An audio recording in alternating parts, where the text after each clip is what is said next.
Salut à tous, ici Xenio0 et on se retrouve pour une nouvelle vidéo qui s'inscrit dans la lignée des compléments dont j'avais fait le processeur, la carte graphique, la carte mère et le boîtier. On se retrouve donc pour les systèmes de refroidissement du processeur. Donc nous sommes comme d'habitude sur Top Achat et nous allons voir ensemble ce qui est important et ce qu'il faut comprendre. On va donc aller dans ventilateur PC. Ce qu'on peut tout de suite remarquer, c'est qu'on nous donne le choix entre ventirad, radiateur, ventilateur, refroidissement de carte graphique, water cooling, pâte thermique et refroidissement d'hiver. Alors faut savoir que ventilateur tout seul, ça va pas nous intéresser beaucoup. Refroidissement de carte graphique, ça va pas nous intéresser beaucoup. Et refroidissement d'hiver, ça va pas nous intéresser beaucoup pour l'instant. On va tout de suite mettre la pâte thermique parce que c'est ce dont je vais vous parler tout de suite. Alors la pâte thermique, qu'est-ce que c'est? Eh bien c'est une pâte, vous vous en doutez, qui est généralement de couleur blanche et qui va venir faire le lien entre votre processeur et son système de refroidissement. En fait, c'est une pâte qui s'applique sur le processeur, vous en mettez une petite noisette et ensuite lorsque vous venez plaquer votre système de refroidissement sur le processeur, cette pâte thermique va assurer une bonne conduction thermique entre votre processeur et votre système de refroidissement. Si vous n'en mettez pas, votre système de refroidissement fonctionnera, il refroidira votre processeur. Toutefois, celui-ci sera moins performant que s'il avait eu une pâte thermique. Il faut savoir que la pâte thermique est très souvent fournie avec le système de refroidissement que vous achetez. Donc maintenant, vous savez ce qu'est une pâte thermique, ça se présente donc souvent sous cette forme, un tube en seringue, ou parfois celle-ci peut être pré-appliquée sur votre système de refroidissement. On va retourner dans ventilateur PC et on va aller voir les radiateurs. Alors un radiateur, qu'est-ce que c'est? Eh bien c'est tout simplement une des solutions afin de refroidir son processeur. C'est-à-dire qu'en fait ça se présente sous la forme, comme vous pouvez le voir, d'une sorte de grande tour de radiateur comme ça, avec plein de petites lamelles au milieu, et on peut voir très distinctement qu'il y a des grands tubes qui traversent tout et qui font une sorte de U comme ça, et tout en bas il y a une plaque qui est ici, on la voit ici. Cette plaque, c'est celle qui va être en contact avec votre processeur. C'est ici qu'il faudra appliquer la pâte thermique. Et c'est cette partie qui sera donc en contact avec votre processeur.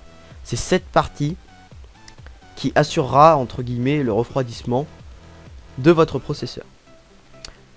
Qu'est-ce qu'on peut voir aussi sur cette photo? On peut voir qu'il y a 6 head pipes. Alors qu'est-ce que c'est qu'un head pipe? Ou caloduc en français? C'est tout simplement les tuyaux. Ici il y en a 6, regardez, il y en a 1, 2, 3, 4, 5 et 6. Il y en a 6, cela fait donc théoriquement 12 embouts en haut. 1, 2, 3, 4, 5, 6, 7, 8, 9, 10, 11, 12. Voilà, il y en a 12. Et donc c'est par le biais de ces head pipes que la chaleur va être transportée depuis le socle de votre processeur jusque dans le radiateur et qui va être conduit à travers les petites ailettes, ce qui va assurer le refroidissement du processeur.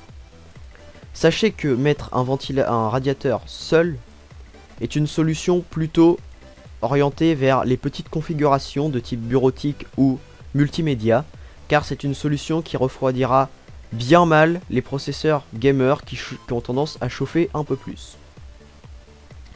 Sur ce radiateur, vous pouvez voir qu'il y a des sortes de petites encoches là, ici et ici. À quoi ça sert? Eh bien ça sert tout simplement à fixer un ventilateur. Effectivement sur ce radiateur vous allez pouvoir fixer un ventilateur devant, mais aussi un derrière, afin de faire du push-pull. Du push-pull, c'est une configuration où tout simplement vous avez un ventilateur devant qui aspire l'air qui est dans votre boîtier et l'expire dans le radiateur. Et ensuite vous allez avoir un autre ventilateur derrière qui va aspirer l'air qui est dans le radiateur et l'évacuer dans votre boîtier. Cette configuration crée un courant d'air puissant à l'intérieur du radiateur et donc assure une très bonne ventilation et un très bon refroidissement du processeur. C'est donc ce qu'on appelle du push-pull. Sachez que vous pouvez tout simplement vous contenter d'un seul ventilateur ou ne pas en mettre comme c'est le cas ici.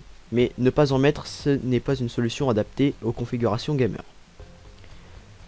Donc au niveau de la fiche technique, il n'y a pas grand chose. Donc en fait la fiche technique est en fait ici. Vous voyez que c'est garanti 1 an.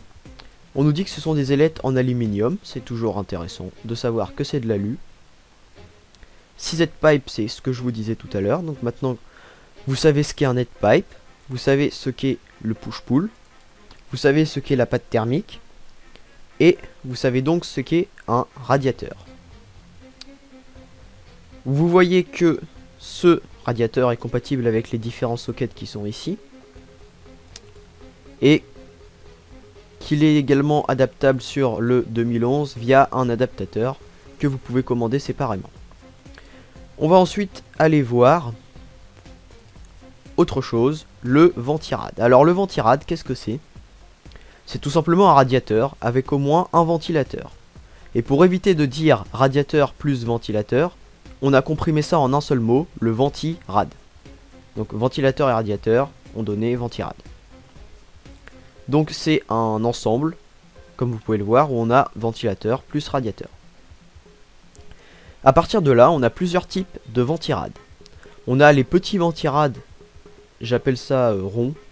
C'est des ventirad ronds, qui sont assez similaires à ceux que vous pouvez trouver fournis avec votre processeur, et qui sont donc relativement peu efficaces en ce qui concerne le refroidissement. Ensuite vous avez des ventilateurs un peu cubiques comme ça, qui sont en fait du fanless. Et ici vous avez le type de ventilateur le plus répandu, c'est le ventilateur tower, donc en tour. D'ailleurs ça se voit tout de suite quand vous descendez, vous en avez plein. Et vous avez également des ventilateurs top flow, mais donc un top flow, je vais essayer de vous en trouver un. C'est un ventilateur qui en fait est sur le côté, enfin sur le dessus. Je vais essayer de vous en trouver un. Ça y ressemble. Voilà, c'est un top flow, c'est même marqué. C'est un ventilateur qui en fait est horizontalement, c'est une tower horizontale en fait si vous voulez. C'est un ventilateur tower qu'on a aplati à l'horizontale pour qu'il prenne moins de place. Donc, on va prendre le premier. Donc un ventilateur tower, on voit qu'il est fourni avec un ventilateur. Un ventirad tower qui est fourni avec un ventilateur. Il aspire probablement l'air qui est dans le boîtier pour le rejeter à l'intérieur du radiateur. Vous pouvez voir ici que ce ventirad a la particularité d'avoir les head pipes directement en contact avec le processeur. Et il n'y a pas de sorte de petite plaque comme il y a sur tous les autres ou presque.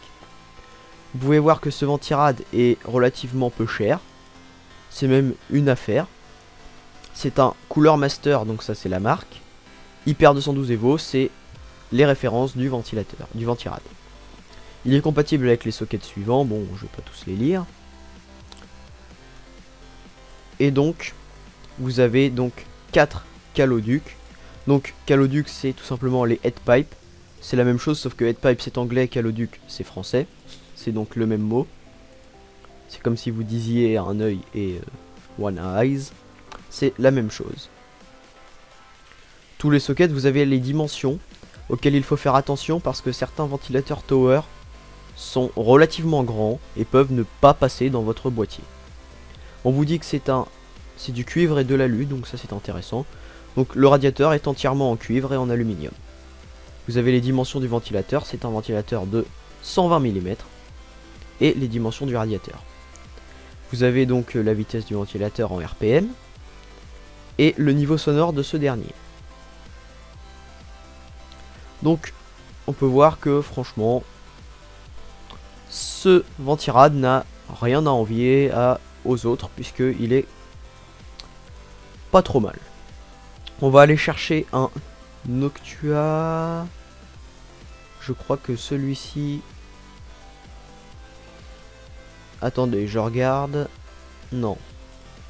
Je veux chercher un produit bien précis.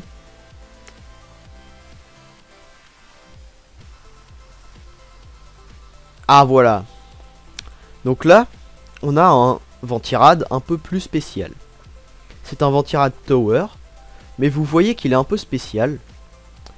Parce que quand on regarde la deuxième image, on le voit très bien. Il y a en fait deux radiateurs. C'est tout simplement un Ventirad Dual Tower. Parce qu'il y a deux radiateurs. Donc vous voyez que vous avez un ventilateur, un radiateur, de nouveau un ventilateur et de nouveau un radiateur. Ce type de Ventirad refroidit extrêmement bien. C'est destiné à ceux qui veulent faire de l'overclocking.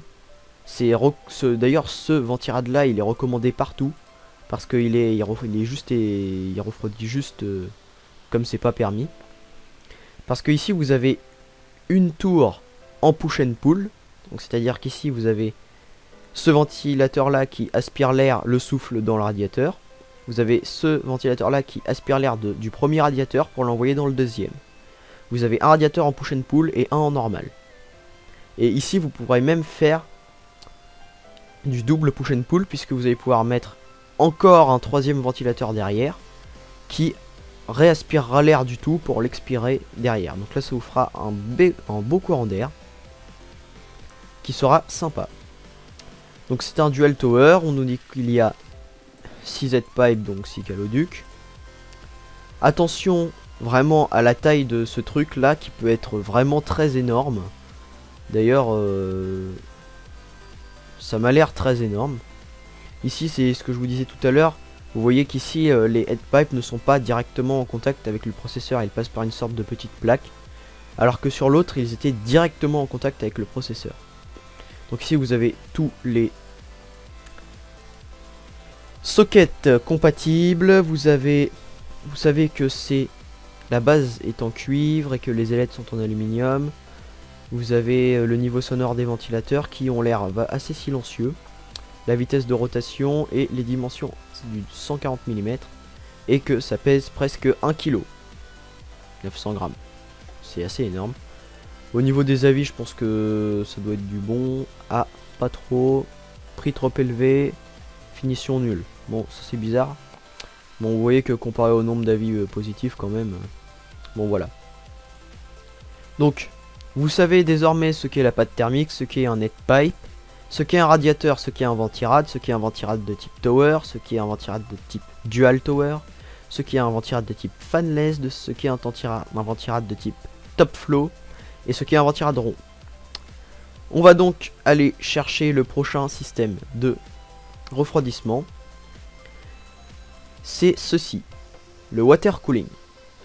Le water cooling, c'est tout simplement un système de refroidissement qui passe, comme son nom l'indique, par un refroidissement liquide. Alors ici, on est dans ce qu'on appelle un water cooling all-in-one. Ce n'est marqué nulle part, mais tout simplement, c'est all-in-one. Pourquoi? Parce que c'est quelque chose que vous avez juste à poser sur votre processeur et à visser ceci là à l'emplacement d'un des ventilateurs de votre boîtier et ça marchera directement, bien sûr en branchant les câbles d'alimentation, etc. Et à côté de ça, vous avez on va avoir plus tard ce qui est un water cooling custom, qui est donc le contraire du water cooling all-in-one. Donc on va prendre le premier, le Cooler Master Seidon 220 volts.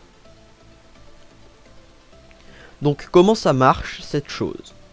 Vous avez un liquide qui circule dans les tuyaux là. En fait, au lieu d'avoir votre ventirad qui prend toute la place dans votre boîtier, vous avez juste ce petit cube noir qui est vraiment pas très grand. Vous mettez ça sur votre processeur, bien sûr en ayant appliqué la pâte thermique. Et ensuite, vous avez juste à brancher cet énorme truc à la place d'un des ventilateurs de votre boîtier. Alors, qu'est-ce qu'il y a dans ce truc? On trouve un radiateur et un ventilateur.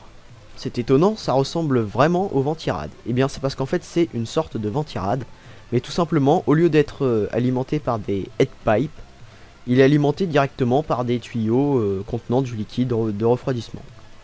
Et donc vous avez un radiateur avec du liquide qui circule à l'intérieur du radiateur et un ventilateur devant qui va souffler l'air à l'intérieur du radiateur afin de refroidir le liquide. Donc le liquide il fait une boucle comme ça, il fait une boucle, donc il va là, il passe là-dedans, il repart là, clac, il fait ça tout le temps, voilà. Il fait une boucle et ça circule quand même assez vite, hein, on croirait pas, mais ça circule assez vite. Et du coup ça refroidit bien. Quel est l'avantage d'une telle chose par rapport à un ventirad? L'avantage c'est que ça va dans la plupart des cas refroidir un peu mieux qu'un ventirad. L'inconvénient c'est que ça demande quand même de la place. Parce que vous êtes limité au niveau du tuyau, qui peut parfois être un peu petit. Et vous êtes limité en puissance de refroidissement. Qu'est-ce que ça veut dire? Ça veut dire que vous allez pouvoir mettre votre radiateur en push and pull. Une fois que vous l'aurez mis en push and pull, vous allez plus pouvoir faire grand chose en fait avec ça. Donc c'est une solution qui est intéressante pour ceux qui ont besoin notamment d'économiser de la place dans leur boîtier. Puisque ça va prendre, vous voyez, c'est vraiment un cube, c'est insignifiant. Ça prend rien comme place, hein, ça. Et ça fait, comment dire, dans un boîtier, ça fait un peu plus propre, disons, qu'un grand ventirad qui bouge tout, toute la vision. Si vous avez un boîtier avec une vitre, je vous conseille plutôt de prendre un all-in-one plutôt qu'un ventirad. Tout simplement, ça fera plus beau quand on regarde. Enfin bon. Après, ça dépend aussi de ce que vous souhaitez faire, parce que le ventilateur Noctua en dual tower qu'on a vu tout à l'heure est probablement beaucoup plus performant en puissance de refroidissement que ce Cooler Master Seidon 120 volts. Vous voyez que vous en avez également disponible en double ventilateur. Et là, ça commence à devenir intéressant. Parce que là, on commence à pouvoir refroidir mieux qu'un ventirad. En l'occurrence, je vais pas prendre celui-là. Je vais descendre pour aller en chercher celui-ci. Le Corsair H110 Hydro Series. Parce que celui-là, il est vraiment performant. Vous voyez qu'il est compatible avec pas mal de sockets. Alors, cette fois-ci, on commence à dépasser le prix des ventirad. Et pour cause, ça refroidit mieux qu'un ventirad. Parce qu'on a 2 fois plus de surface de radiateur. Tout simplement. Donc c'est l'équivalent d'un dual tower en surface de radiateur. Enfin, surface de radiateur. C'est pas vraiment l'équivalent, mais ce que je veux dire, c'est que là, vous retrouvez à peu près votre dual tower. Sauf que comme c'est par refroidissement liquide, vous refroidissez un peu mieux. Vous voyez que vous avez 2 grands ventilateurs qui nous assurent de faire passer l'air convenablement à l'intérieur de ce radiateur. En revanche, attention toutefois aux petits boîtiers qui n'ont pas forcément de place pour mettre ce genre de dispositif. Mais la plupart des cas, vous pourrez caler ça en haut de votre boîtier. Ça passera tout seul. Et ici, vous avez le petit truc qui se met sur le CPU, donc sur votre processeur. Vous avez tous les différents embouts, la visserie, etc. Un ventilateur en gros plan. Et voilà. Donc cette fois-ci, vous avez toujours la vitesse de rotation des ventilateurs. Donc 1500 tours minute à plus ou moins 10%. Vous avez la pression d'air, le flux d'air et la nuisance sonore. On vous dit que ce sont des ventilateurs, c'est 2 ventilateurs de 140 mm. Et en plus, vous allez pouvoir les mettre en push and pull. Alors là, ça vaut vraiment le coup. Ça veut dire que si vous rachetez 2 ventilateurs, vous pouvez faire du push and pull. Et là, votre truc, il va vraiment refroidir. Ça va commencer vraiment à dépoter au niveau du refroidissement. Au niveau des avis, on est plutôt positif, je pense. Donc, sachez que, voilà, le look... Comme je vous dis, dans un boîtier, ce genre de truc, ça fait vraiment bien. En plus, là, le petit Corsair s'éclaire en bleu, il me semble. Ou de la couleur de votre choix. Donc voilà. Voilà ce qu'est un water cooling all-in-one. On va tout de suite aller voir ce qu'est un water cooling custom. Et pour ça, je vais devoir changer de site internet. Puisque Top Achat ne fournit pas, ou il me semble qu'il ne fournissait pas de ce que je voulais. Bon, voilà, il dit pas ce que je voulais. Donc, je vais devoir changer de site internet. Tout simplement, je vais taper water cooling. Et on va mettre vente. Water cooling vente. Watercooling.fr. Et on a une vente en ligne de matériel informatique spécialisé dans le water cooling. On va donc trouver notre bonheur là-dedans. Alors là, le water cooling, c'est un monde. Qu'est-ce que ça veut dire, c'est un monde? Ça veut dire que c'est un monde fermé. Enfin fermé, pas vraiment fermé. Mais c'est vraiment une minorité de gens qui s'adressent à ça. Quel est l'avantage du water cooling? Donc custom, cette fois-ci on parle bien du custom. Sur le water cooling all-in-one et sur le water cooling et sur le ventirad. Tout simplement le water cooling custom. Là, vous allez refroidir votre processeur, mais vraiment royalement. Ça veut dire que vous allez atteindre des températures que vous pouvez avoir que en faisant du water cooling custom. Il y a certains, si votre water cooling est bien réalisé, votre processeur a très peu de chances de dépasser les 50 degrés, même en overclocké, avec un water cooling custom. Quel est l'inconvénient du water cooling custom?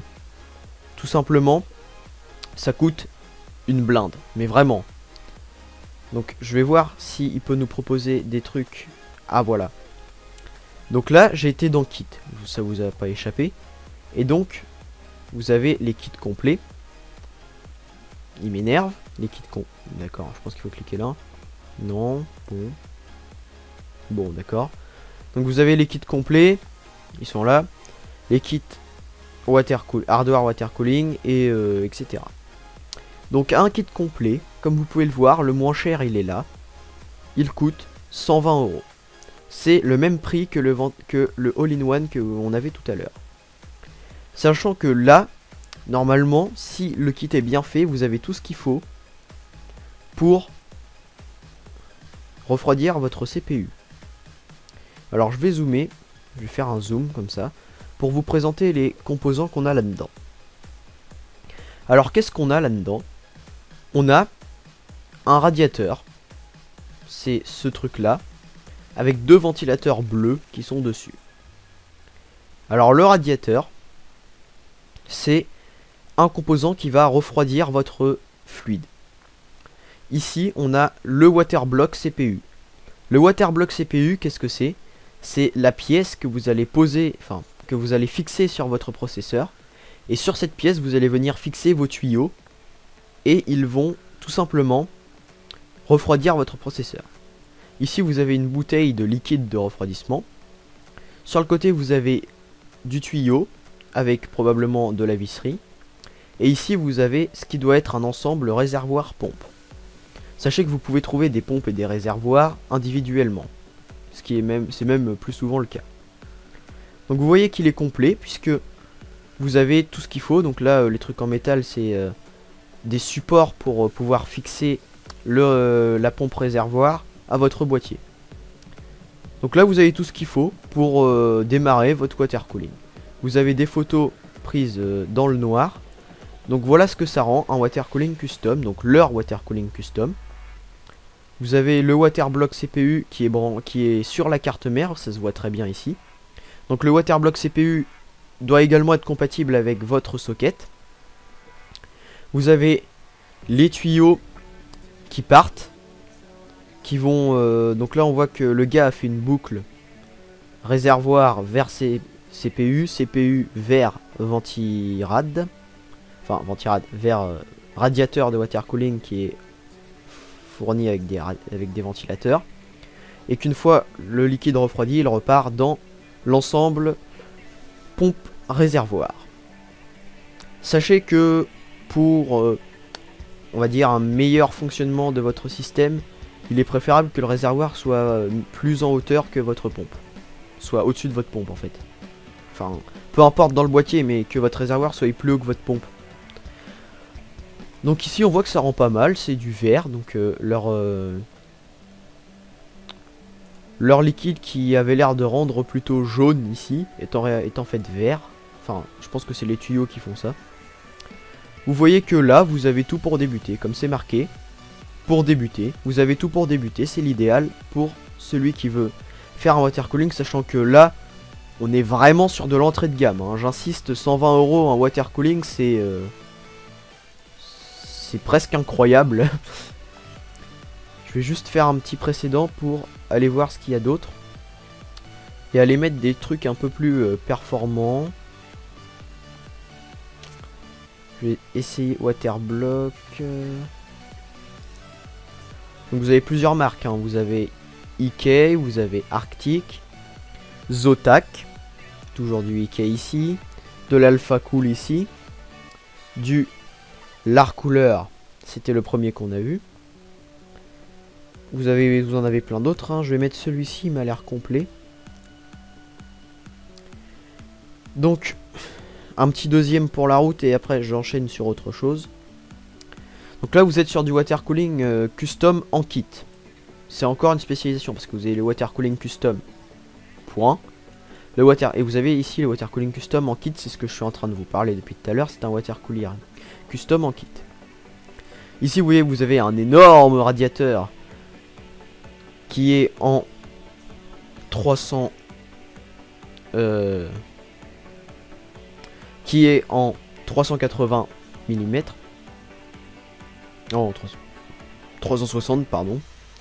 Qui est branché avec, qui est fourni avec 3 ventilateurs de 120 mm. Vous voyez que vous avez, on retrouve un peu tout ce qu'on a, la bouteille, ici le tuyau, la visserie, ça c'est le water block CPU, ici c'est le réservoir qui est transparent avec une petite jauge de niveau ici et qu'on peut le voir qui est assez bien fait puisque il prendra l'emplacement d'un lecteur optique. Donc il prendra pas plus de place que ça dans votre boîtier puisque ce sera comme si vous le fixerez comme vous fixez un lecteur DVD en fait. Et ici vous avez la petite pompe. Donc il est complet pour refroidir votre CPU. Il n'y a qu'une seule photo, photo, hélas on ne voit pas comment ça donne une fois que c'est monté et allumé dans le noir. Donc vous voyez que ces kits sont composés donc d'un radiateur, d'un réservoir, d'une pompe, d'un water block, de la tuyauterie, de la visserie avec des raccords etc. et d'une bouteille. Et dans les water cooling vraiment custom, en fait vous achetez vous-même tous ces composants là pour faire ce que bon vous semble. Ça veut dire que vous pouvez trouver du water cooling totalement rouge etc. Et vous pouvez avoir donc vous pouvez acheter vos water blocks à part, vos radiateurs à part, vos ventilateurs à part, vos tuyaux à part, vos réservoirs à part, votre connectique donc c'est les raccords etc. à part et votre liquide à part. Modding PC, ça c'est pour ceux qui veulent mettre des néons dans leur PC, des néons, des LED ou qui veulent gainer leur câble même. Mais bon, ça maintenant la plupart des alimentations proposent des câbles gainés.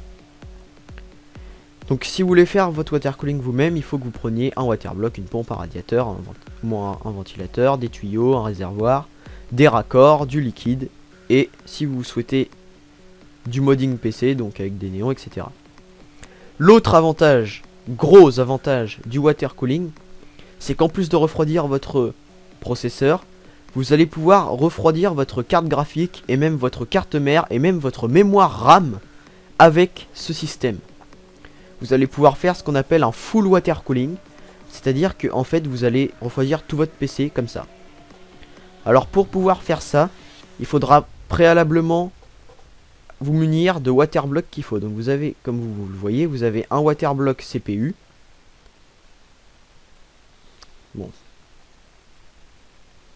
Bon, ceci est un peu mal réalisé. Vous avez un water block CPU, un water block GPU. Donc GPU pour la carte graphique. On va aller les voir tout de suite.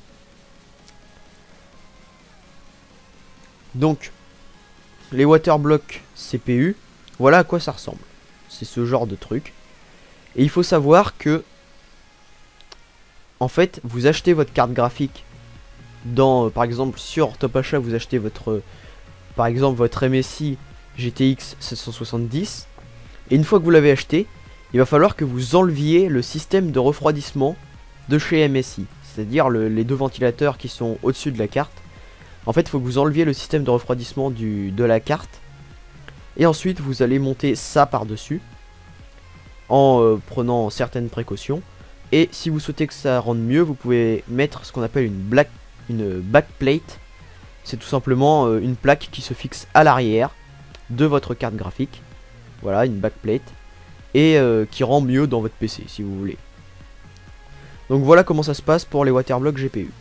Sachez que sur une carte graphique vous gagnez vraiment à faire du water cooling. Parce que la plupart des cartes graphiques vendues avec leur système de refroidissement en air cooling tournent autour de 70 degrés. Alors que là, avec un water cooling, votre carte graphique montera très peu autour de... montrera les grand maximum en pleine charge. Vous tirez dessus comme un malade et montera à 60 degrés quoi. Mais vraiment pas plus. Même en SLI hein, ou en Crossfire. Ensuite vous avez les water blocks pour les cartes mères.